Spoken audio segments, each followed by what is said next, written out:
Bonjour et bienvenue sur Anatomie avec Abdoulaye. Aujourd'hui, nous allons travailler sur les parois de la cage thoracique. Donc, les parois de la cage thoracique seront étudiées à travers une coupe médiane. Cette figure que vous voyez représente en fait une coupe médiane de la cage thoracique qui va nous permettre d'étudier les parois osseuses de la cage thoracique. Alors, commençons par l'orientation de cette coupe. La partie crâniale de cette coupe se trouve par ici et la partie droite se trouve par là. Autrement dit, la partie antérieure se trouve par ici et la partie postérieure se trouve par là. Alors, la cage thoracique est constituée dorsalement par les 12 vertèbres thoraciques. Nous avons ici la première vertèbre thoracique, ici la 5e vertèbre thoracique qui constitue en fait le sommet de la concavité ventrale de la cage thoracique. Ici, nous avons la 10e vertèbre thoracique.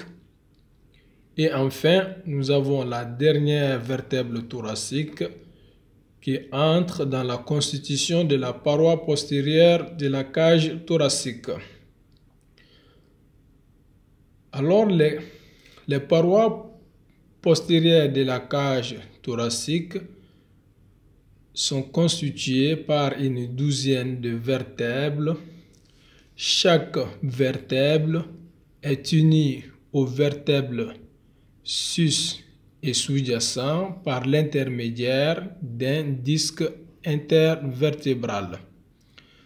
Les 12 vertèbres qui constituent la paroi postérieure de la cage thoracique sont maintenues en place grâce à deux ligaments. Il s'agit du ligament longitudinal ventral que vous voyez par ici. Ici, c'est le ligament longitudinal ventral. Et postérieurement, nous avons le ligament longitudinal dorsal ou postérieur. Ces ligaments permettent de maintenir les 12 vertèbres thoraciques unies en place.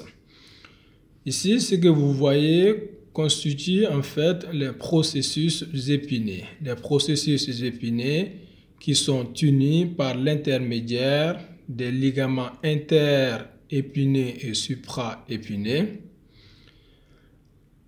La cage thoracique est délimitée ventralement, c'est-à-dire en avant, par le sternum. Ici, c'est le sternum. Le sternum est constitué en fait de trois parties. La première partie du sternum est appelée le manubrium sternal. Donc voici le manubrium sternal ici. La deuxième partie du sternum est le corps du sternum ou le corps sternal que vous voyez par là. Et la troisième partie du sternum est le processus xiphoïde. Voici le processus xiphoïde. Le manubrium sternal que vous voyez par là répond par l'intermédiaire de son bord crânial à l'incisure jugulaire. L'incisure jugulaire du sternum se projette dorsalement sur le disque intervertébral qui sépare la deuxième vertèbre thoracique et la troisième vertèbre thoracique. La première partie du sternum, qui est le manubrium sternal, s'articule avec le corps par l'intermédiaire d'une articulation symphysaire. Le manubrium sternal et le corps du sternum ne se trouvent pas dans un même plan. Du coup, s'établit un angle entre ces deux parties du sternum. L'angle qui est formé par le manubrium sternal et le corps sternal est appelé l'angle sternal. Donc l'angle sternal, c'est ce que vous voyez par là. L'angle sternal se projette dorsalement sur la 5e vertèbre thoracique. L'angle sternal est appelé en pratique clinique l'angle de Louis. Le corps du sternum que vous voyez ici s'articule en haut avec le manubrium sternal par l'intermédiaire d'une articulation symphysaire. En bas, le corps sternal s'articule avec le processus xiphoïde par l'intermédiaire d'une synchondrose. L'articulation inférieure du corps sternal avec le processus xiphoïde se projette dorsalement sur la 10e vertèbre thoracique.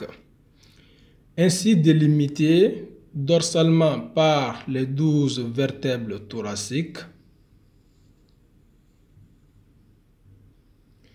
et ventralement par les 3 parties du sternum, la cage thoracique présente 2 ouvertures qui permettent de communiquer avec les 2 régions, la région cervicale que vous voyez par là et la région abdominale.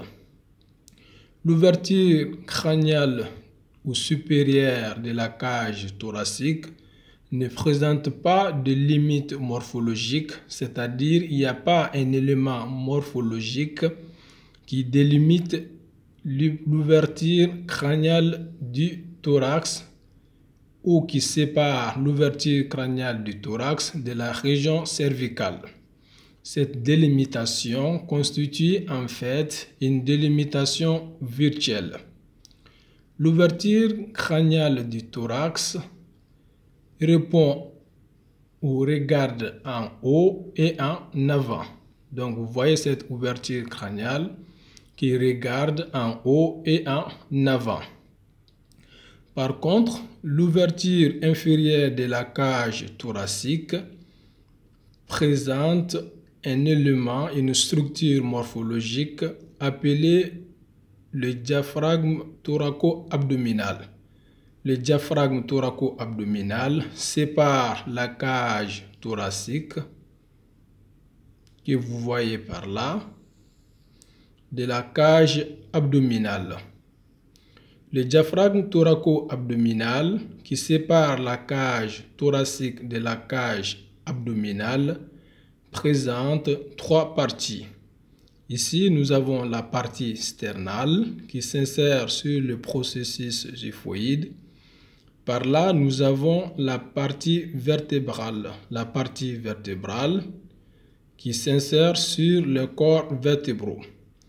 La partie sternale du diaphragme thoraco-abdominal et la partie vertébrale sont unies par l'intermédiaire d'une partie tendineuse appelée le centre tendineux du diaphragme.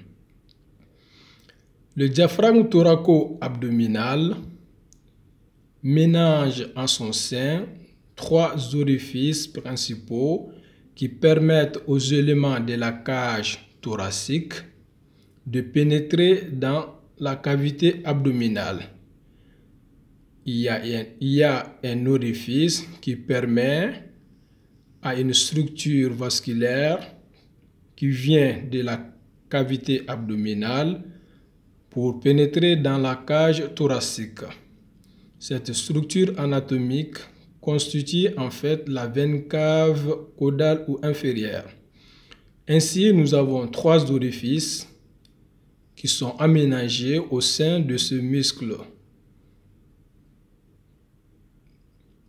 thoraco-abdominal. Il s'agit de l'orifice de la veine cave caudale qui permet à la veine cave caudale de pénétrer dans la cage thoracique et qui va s'aboucher au pôle caudal de l'atrium droit. L'aorte thoracique et l'ésophage thoracique quittent la cage thoracique par l'intermédiaire des deux orifices. Pour l'ésophage thoracique, il s'agit du hiatus œsophagien. Le hiatus œsophagien qui se situe au niveau de la 10e vertèbre thoracique. Le troisième orifice, aménagé au sein du muscle thoraco-abdominal, est le hiatus aortique. Voici le hiatus aortique qui est visible sur cette coupe médiane. Le hiatus aortique se projette en avant de la 12e vertèbre thoracique que vous voyez par ici. Et le hiatus aortique est limité crânialement ou en haut par le ligament arqué médian. Ici, c'est le ligament arqué médian. Ainsi, nous voyons l'orifice ou le hiatus aortique qui permet à l'aorte thoracique de pénétrer dans la cavité abdominale.